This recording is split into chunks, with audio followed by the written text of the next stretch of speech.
Hello everyone, welcome to education first official. So dear student, I hope you all are well. तो बच्चों, आज के इस video में हम केंद्रीय विद्यालय का पीरियोडिक टेस्ट 1 2026 टू 2027 का ये जो क्वेश्चन पेपर है उसको हम डिस्कस करेंगे। ये जो क्वेश्चन पेपर है क्लास 8 का रहेगा, सब्जेक्ट रहेगा साइंस। 40 मार्क्स का क्वेश्चन पेपर रहेगा, टाइम मिलेगा आपको 1 आवर 30 मिनट्स। तो चलिए, कुछ जनरल इंस्ट्रक्शंस दे रखी हैं, उनके बारे में हम जान लेते हैं। इस क्वेश्चन पेपर में आपको 22 क्वेश्चंस देखने को मिलेंगे। जो सेक्शन ए है, सेक्शन ए में आपको 7 मल्टीपल चॉइस क्वेश्चन देखने को मिलेंगे। हर एक क्वेश्चन जो है 1 मार्क का रहेगा। तो चलिए सेक्शन ए को देखते हैं। फर्स्ट क्वेश्चन यहाँ पर दिया गया है, majority of cells can not be seen directly with our naked eye because जो सेल्स होती हैं वो क्या होती हैं, माइक्रोस्कोपिक होती हैं। इस वजह से क्या होते हैं, वो हमें नेकेड आई से दिखाई नहीं देती। तो उसके लिए हम टूल यूज करते हैं जिसको हम बोलते हैं माइक्रोस्कोप। नेक्स्ट क्वेश्चन है, which one of the following term is not A part of nucleus. तो जो क्रोमोसोम होता है, जीन होता है, न्यूक्लियस होता है, ये क्या होते हैं, न्यूक्लियस के पार्ट होते हैं। तो जो पार्ट नहीं है वो क्या है, राइबोसोम। तो राइबोसोम न्यूक्लियस का पार्ट नहीं होता है। जो राइबोसोम होता है वो साइटोप्लाज्म में प्रेजेंट होता है या फिर जो एंडोप्लाज्मिक रेटिकुलम होता है उसके साथ में अटैच होता है। राइबोसोम का काम होता है प्रोटीन का सिंथेसिस करना। तो थोड़ा सा न्यूक्लियस की स्ट्रक्चर के बारे में हम जान लेते हैं। जो न्यूक्लियस होता है इसकी दो लेयर होती हैं, एक होती है इनर लेयर, एक होती है आउटर लेयर। जो आउटर लेयर होती है इसकी पोर्स प्रेजेंट होते हैं आउटर लेयर में। ये होता है इसका डेंस पार्ट जिसको हम क्या बोलते हैं, न्यूक्लियोलस। ये है इसकी इनर मेम्ब्रेन, ये है आउटर मेम्ब्रेन। जो न्यूक्लियस होता है, न्यूक्लियस के अंदर क्या होते हैं, क्रोमोसोम प्रेजेंट होते हैं। ये जो क्रोमोसोम होते हैं ये रोड शेप की स्ट्रक्चर होती है। इनके अंदर क्या होता है, डीएनए प्रेजेंट होता है और कुछ स्पेसिफिक प्रोटीन होते हैं जिनको हम क्या बोलते हैं, स्टोन प्रोटीन होते हैं। और जो क्रोमोसोम होता है इसके अंदर क्या होती है, इनहेरिटेंस इंफॉर्मेशन होती है जो पेरेंट्स से नेक्स्ट जनरेशन में ट्रांसफर करती है। किसकी फॉर्म में, डीएनए की फॉर्म में। तो ये तो था न्यूक्लियस के बारे में। आई होप कि आपको समझ आया होगा। नेक्स्ट क्वेश्चन है, the jelly like fluid substance present in cells is called. Cell के अंदर जो जेली लाइक फ्लूइड होता है उसको हम बोलते हैं साइटोप्लाज्म। साइटोप्लाज्म के अंदर क्या होते हैं, सेल ऑर्गेनेल्स प्रेजेंट होती हैं और यहाँ पर क्या होते हैं, वेरियस एक्टिविटीज होती हैं। तो राइट आंसर हमारा रहेगा यहाँ पर ऑप्शन डी। नेक्स्ट क्वेश्चन है, various materials which are obtained from nature are called natural resources, which of the following is not a natural resource. तो जो मिनरल्स हैं, सोइल है, वाटर है, ये सब क्या है, नेचुरल रिसोर्स हैं। जो प्लास्टिक होता है ये क्या है, मैन मेड मटेरियल है। तो राइट आंसर हमारा यहाँ पर रहेगा ऑप्शन डी। नेक्स्ट क्वेश्चन है, metals are generally hard, which of the following metal is an exception and can be cut with a knife. तो जो सोडियम होता है ये क्या है, नाइफ से हम इसको कट कर सकते हैं। और जो सोडियम है ये एक मेटल होता है जिसको हम केरोसिन में स्टोर करके रखते हैं, क्योंकि ये विग्रसली रिएक्ट करता है ऑक्सीजन के साथ में और वाटर के साथ में। इसलिए जो सोडियम होता है इसको केरोसिन में हम स्टोर करके रखते हैं ताकि ये जो एक्सपोजर होता है मॉइस्चर का या फिर एयर का उससे प्रिवेंट हो सके। तो राइट आंसर हमारा रहेगा यहाँ पर ऑप्शन सी। नेक्स्ट क्वेश्चन है, following questions consist of two statement, assertion and reason, answer these questions selecting the appropriate option given below. तो नेक्स्ट क्वेश्चन है हमारा स्टेटमेंट बेस्ड यहाँ पर क्वेश्चन रहेगा। क्वेश्चन नंबर 6 है, plants generally have a hard body unlike animals. जो plant की body होती है वो कैसी होती है, हार्ड होती है। नेक्स्ट है, plant cells have a cell wall made up of cellulose. जो प्लांट सेल्स होती हैं वो किससे बनी हुई होती हैं, सेल वॉल से। और जो सेल वॉल है वो सेलुलोज से बनी हुई होती है। तो ये दोनों ही स्टेटमेंट यहाँ पर क्या रहेंगी, ट्रू रहेंगी। नेक्स्ट है, all non metals are poor conductor of electricity. Reason यहाँ पर दिया गया है, graphite is a good conductor of electricity. जो सारे नॉन मेटल होते हैं वो पुअर कंडक्टर नहीं होते हैं इलेक्ट्रिसिटी के। तो ये जो स्टेटमेंट है ये क्या है, फॉल्स हो जाएगी हमारी, क्योंकि जो ग्रेफाइट होता है ये क्या है, एक नॉन मेटल है जो कि गुड कंडक्टर होता है इलेक्ट्रिसिटी का। नेक्स्ट क्वेश्चन यहाँ पर दिया गया है, सेक्शन बी का क्वेश्चन रहेगा, फिलिंग द ब्लैंक्स हमें दिए गए हैं। फर्स्ट यहाँ पर दिया गया है, the instrument used to observe cell is called microscope. Next है, cell organelle which help to perform photosynthesis is called chloroplast. Next question है question number 12, state whether the following statement are true और false. True and false बताने हैं। जो sodium है, sodium does not react with water at all. जो sodium है, अभी हमने बात की, वो विग्रेसली रिएक्ट करता है वाटर के साथ में और ऑक्सीजन के साथ में। तो ये स्टेटमेंट क्या हो जाएगी हमारी, फॉल्स। नेक्स्ट है, diamond is the hardest known natural substance on earth, it is a non metal। Next question है write 4 difference between renewable and non renewable resources along with examples. यहाँ पर दो टर्म आई है, renewable and non renewable. Renewable क्या होते हैं? ऐसे रिसोर्स जो कि जिनको हम क्या कर सकते हैं, रिन्यू कर सकते हैं, रिप्लेनिश्ड कर सकते हैं, रिस्टोर कर सकते हैं with in A reasonable period of time में, उनको हम बोलते हैं रिन्यूएबल रिसोर्सेज। और जो नॉन रिन्यूएबल रिसोर्सेज हैं उनको हम क्या कर सकते हैं, रिन्यू नहीं कर सकते, रिप्लेनिश नहीं कर सकते, रिस्टोर नहीं कर सकते with in A reasonable period of time में, उनको हम क्या बोलते हैं, नॉन रिन्यूएबल रिसोर्सेज। जैसे कि कोल हो गया, पेट्रोलियम हो गया, नेचुरल गैसेस हो गई, इनको क्या लगता है, मिलियंस ऑफ ईयर्स लगते हैं इनकी फॉर्मेशन में, तो ये किस में आएंगी, नॉन रिन्यूएबल रिसोर्सेज में, और ये लिमिटेड क्वांटिटी में प्रेजेंट होते हैं। तो यहाँ पर हम डिफरेंस लिखते हैं, renewable and non renewable resources. तो फर्स्ट डिफरेंस क्या रहेगा, can be replenished naturally, cannot be replenished quickly। Second difference यहां पर रहेगा, जो रिन्यूएबल रिसोर्सेज होते हैं वे कॉन्टिन्यूअस प्रेजेंट होते हैं, अवेलेबल कॉन्टिन्यूअसली, और जो नॉन रिन्यूएबल होते हैं ये लिमिटेड क्वांटिटी में प्रेजेंट होते हैं, लिमिटेड इन क्वांटिटी।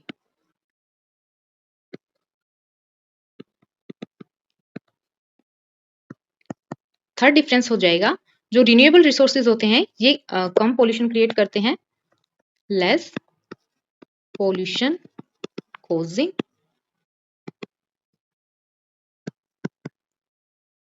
ये क्या करते हैं, मोर पॉल्यूशन क्रिएट करते हैं, मोर पॉल्यूशन कॉजिंग। रिन्यूएबल के एग्जांपल हैं sunlight, water, wind and forest. Non renewable के एग्जांपल रहेंगे कोल, पेट्रोलियम,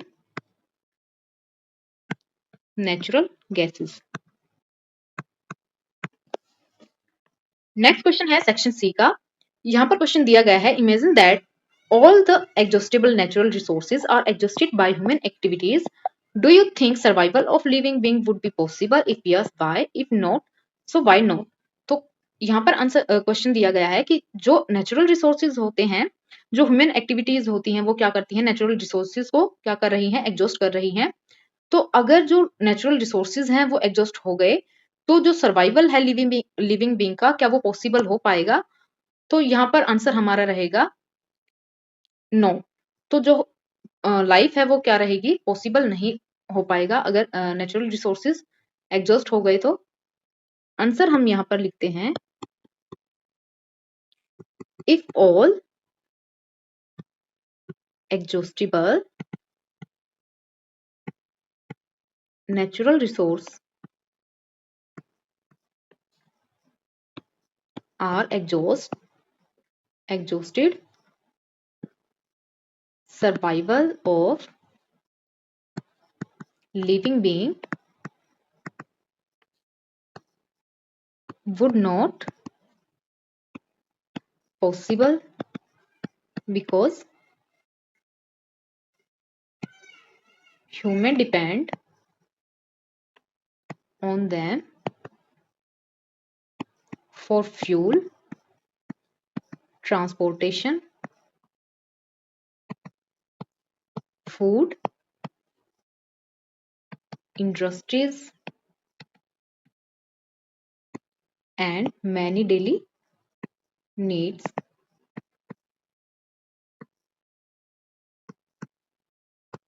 Their depletion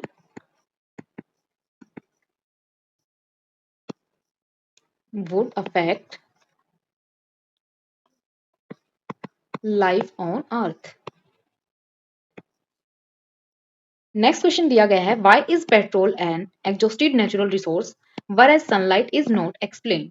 जो पेट्रोल होता है ये क्या होता है, एग्जॉस्टेबल नेचुरल रिसोर्स होता है, क्योंकि इसकी जो फॉर्मेशन होती है, इसकी फॉर्मेशन में मिलियंस ऑफ ईयर्स लगते हैं और ये लिमिटेड अमाउंट में प्रेजेंट होता है। अगर एक बार हमने इसको यूज कर लिया तो इसको काफी टाइम लगता है इसको रिन्यू करने में। जबकि जो सनलाइट होती है ये क्या होती है, एडजस्टेबल नहीं होती है, क्योंकि ये कंटिन्यूअसली सप्लाइड होती है। जो सन होता है ये क्या देता है, हीट देता है और लाइट देता है। तो आंसर यहाँ पर हम लिखेंगे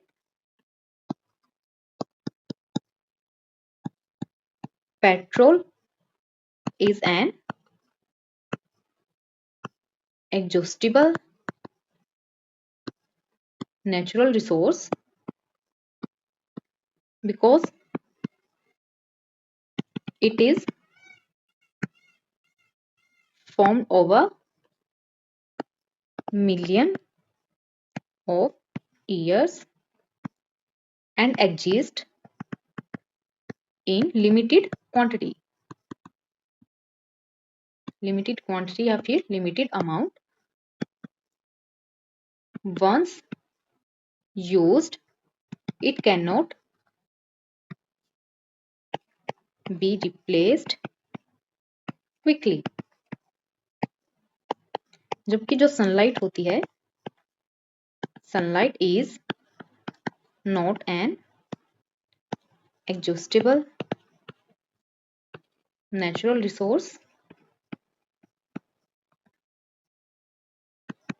because it is continuously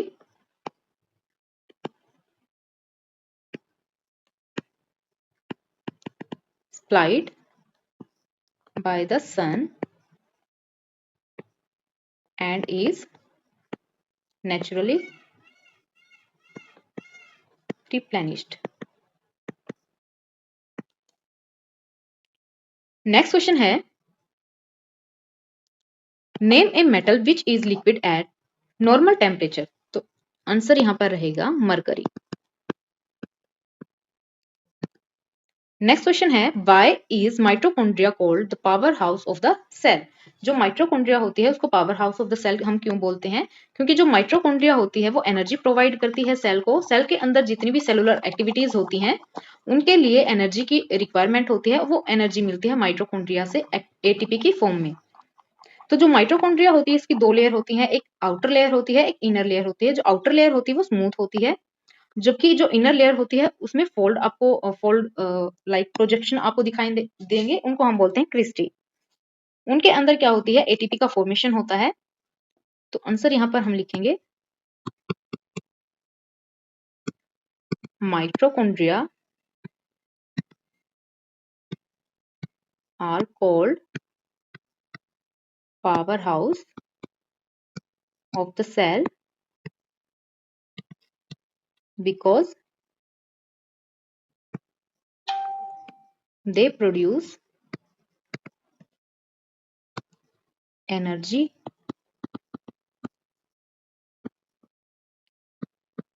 required for various cellular activities.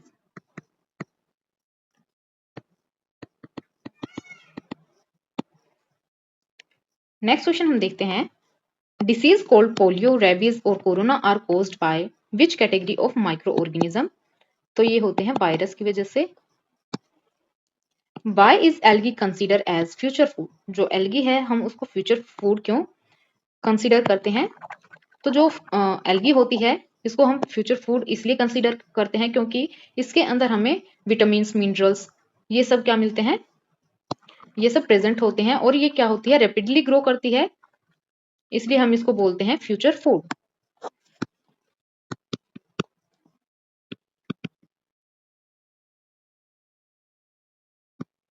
Algae are considered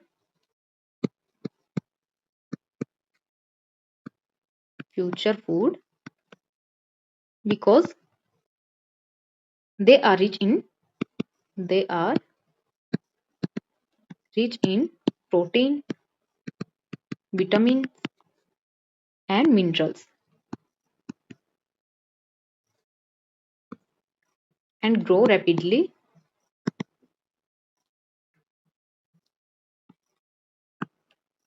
and can help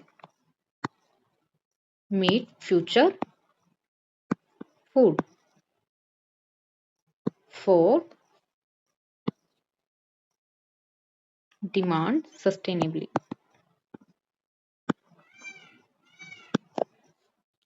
next question है सेक्शन डी का, यहां पर क्वेश्चन होगा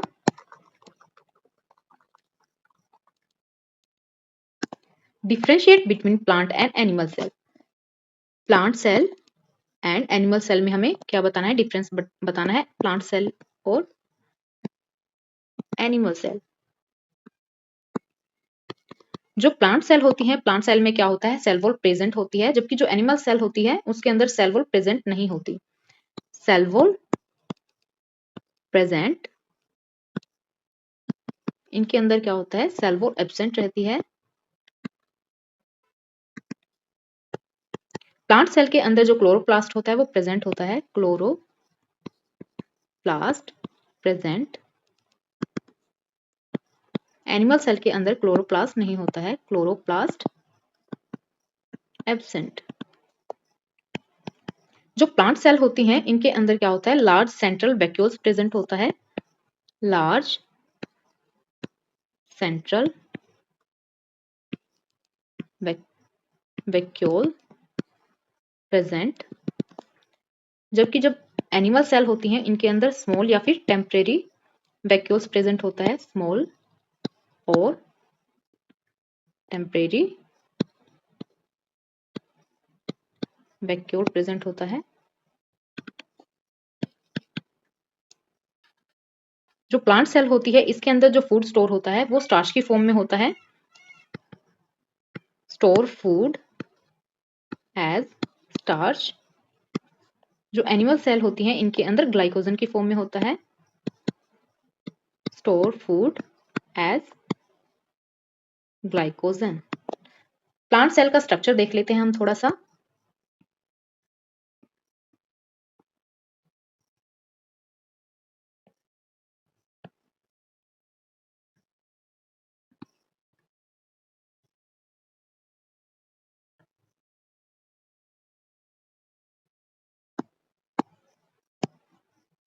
ये होता है इसका वैक्यूल, ये है न्यूक्लियस,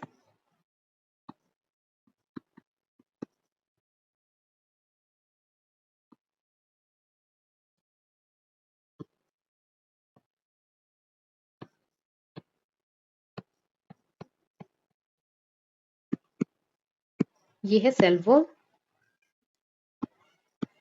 सेल मेम्ब्रेन, न्यूक्लियस, इसके नीचे होता है एंडोप्लाज्मिक रेटिकुलम, ये होती है गोल्जी बॉडी, ये है सेंट्रल वैक्यूल,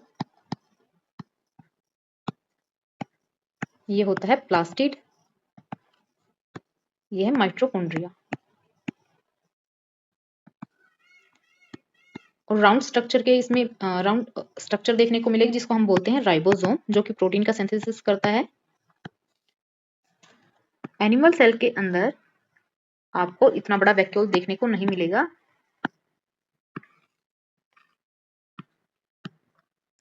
ये है न्यूक्लियस,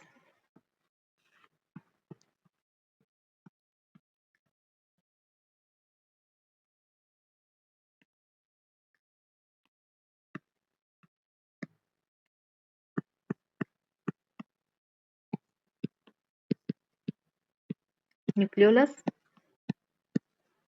न्यूक्लियस, ये होता है एंडोप्लाज्मिक रेटिकुलम, ये है गोल्जी बॉडी, ये होता है माइटोकॉन्ड्रिया, ये है राइबोसोम। राइबोसोम आपको साइटोप्लाज्म और एंडोप्लाज्मिक रेटिकुलम के ऊपर भी देखने को मिलेंगे। और इसमें क्या होता है, लाइसोसोम। ये है स्ट्रक्चर एनिमल सेल की। नेक्स्ट क्वेश्चन है, how can micro organism be useful for us. जो माइक्रो ऑर्गेनिज्म होते हैं वो हमारे लिए यूजफुल क्यों होते हैं।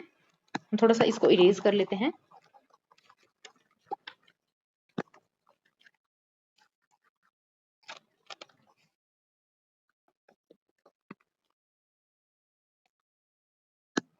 जो माइक्रो ऑर्गेनिज्म होते हैं वो हेल्प करते हैं कर्ड की प्रिपरेशन में, ब्रेड वगैरह, चीज वगैरह, इनमें काम आता है। तो फर्स्ट यूज हो जाएगा यहाँ पर, they help in they help in the production of curd, bread and cheese.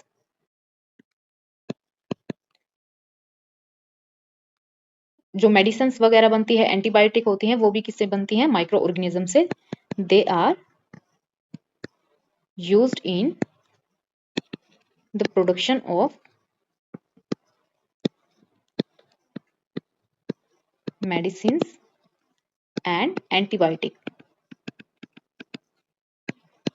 Third use हो जाएगा, कुछ जो माइक्रो ऑर्गेनिज्म होते हैं वो जो एटमॉस्फेरिक नाइट्रोजन होती है उसको फिक्स करने में हेल्प करते हैं. Some micro organism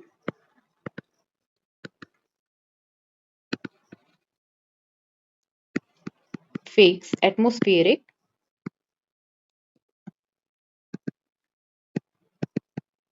nitrogen and improve soil fertility. Improve soil fertility. Next question है question number 19. Match the substance in column A with their application given in column B. जो column A है उसको column B के साथ match करना है. जो oxygen होती है, ऑक्सीजन क्या है? All living beings inhale during breathing. Breathing के दौरान क्या करते हैं? इनहेल करते हैं. जो कॉपर होता है, कॉपर का यूज करते हैं फॉर मेकिंग इलेक्ट्रिक वायर्स. जो सल्फर होता है, सल्फर का यूज करते हैं फॉर मेकिंग क्रैकर्स. आयरन का यूज करते हैं फॉर मेकिंग रेल्स. क्लोरीन का यूज करते हैं for disinfecting water. Next question यहाँ पर दिया गया है, सेक्शन ए का ये क्वेश्चन है. केस स्टडी बेस्ड यहाँ पर क्वेश्चन आपको देखने को मिलेगा. Read the passage and answer the following question. इस पैसेज को रीड करके हमें कुछ क्वेश्चंस दिए गए हैं, उनके आंसर लिखने हैं. In 1665, a scientist named Robert Hooke published a book called Micrographia. He was a careful observer and a skilled artist. In this book, he showed detailed drawing of tiny things that people had never seen before. Things he saw using a tool we now call a microscope. Around the same time, in 1660s, Antony von Leeuwenhoek, a Dutch scientist, made better lenses that allow him to build more useful microscopes. He was the first person to clearly see and describe tiny living things like bacteria and blood cells. Because of this, he is known as father of microbiology. The outer layer of the cell is called the cell membrane. The round structure in the middle is called nucleus, which is also covered by a thin membrane. The space between the cell membrane and the nucleus is filled with cytoplasm. These three cell membrane, cytoplasm and nucleus are the basic part of a cell. Some cells like onion peel cells and have an extra outer layer called cell wall. तो यहाँ पर first question दिया गया है, who discovered the first cell and when. जो robot hook हैं, robot hook ने first cell की डिस्कवरी की थी 1665 में. Who is known as the father of microbiology. जो एंटोनी वॉन लीवनहुक हैं उनको हम क्या बोलते हैं? Father of microbiology. Next question है, according to the above passage what is one difference between the animal cell and the onion peel cell. इसमें पूछा गया है कि जो प्लांट सेल होती हैं और जो एनिमल सेल हैं उनके बीच में हमें एक डिफरेंस बताना है. जो प्लांट सेल होती हैं इनके अंदर सेल वॉल प्रेजेंट होती है और जो एनिमल सेल होती है उनके अंदर सेल वॉल एब्सेंट रहती है. Cell wall absent. Next question है, why do cells of different part of the body have different shape. जो सेल होती हैं उनका डिफरेंट क्या होती हैं? शेप होती हैं. क्योंकि उनको डिफरेंट फंक्शन क्या करना होता है. उनका जो फंक्शन होता है वो स्पेसिफिक होता है, इसलिए उनकी जो शेप होती है वो वेरी करती है. तो आंसर यहाँ पर हम लिखते हैं, cells have different shape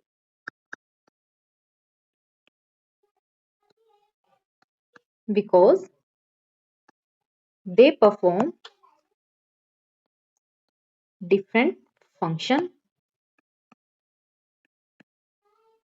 in the body. Their shape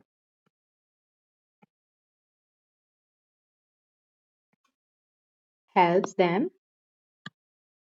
carry out their specific function efficiently.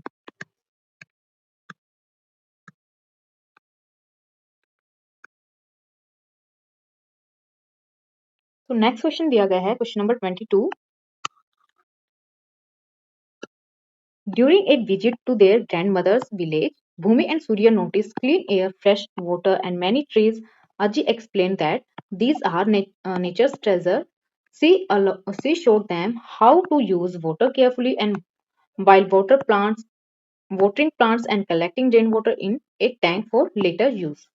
तो फर्स्ट क्वेश्चन यहाँ पर दिया गया है, name to natural resources mention in this passage. तो फर्स्ट क्या होगा, वाटर एंड एयर। नेक्स्ट है what is rain water harvesting. जो रेन वाटर हार्वेस्टिंग होता है, हार्वेस्टिंग का मतलब होता है कलेक्ट करना, स्टोर करना, किसको, रेन वाटर को फ्यूचर यूज के लिए। सो आंसर यहाँ पर लिखते हैं हम, rain water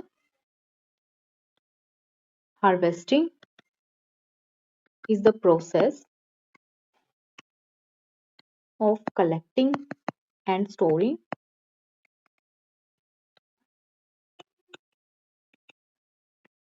rainwater for future use. Next question है, why is it important to use water carefully? So answer यहाँ पर लिखते हैं हम, बिकॉज जो फ्रेश वाटर होता है वो लिमिटेड अमाउंट में होता है और असेंशियल होता है हमारी लाइफ के लिए। Because fresh water is limited and essential for life conserving water helps prevent shortage.